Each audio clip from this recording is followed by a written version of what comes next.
প্রিয় দর্শক, আজ আমরা নওয়াব নামটি সম্পর্কে জানব।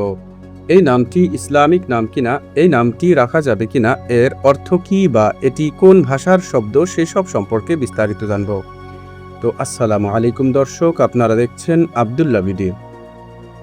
ইসলামে সুন্দর নাম রাখার ব্যাপারে বেশ তাগিদ দেওয়া হয়েছে।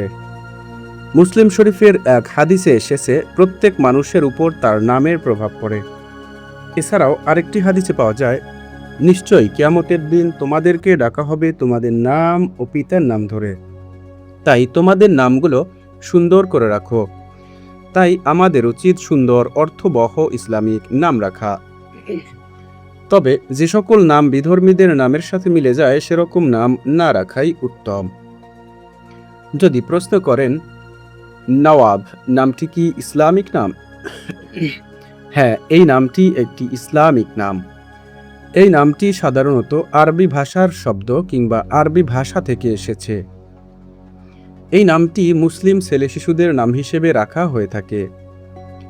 আপনাদের নামের অর্থ জানতে কিংবা ভিডিও পেতে কমেন্টে নামটি লিখে সাবস্ক্রাইব করে রাখতে পারেন।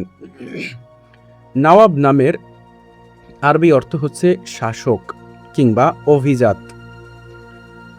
নওয়াব নামটি বিভিন্নভাবে রাখা হয়ে থাকে। মোহাম্মদ নওয়াব, নওয়াব ইসলাম, নওয়াব হোসেন, আবদুল্লাহ আল নওয়াব ইত্যাদি। নওয়াব নামের বন্ধুদেরকে ভিডিওটি শেয়ার করতে ভুলবেন না। সাবস্ক্রাইব করে সাথেই থাকুন। আসসালামু আলাইকুম ওয়া রাহমাতুল্লাহ।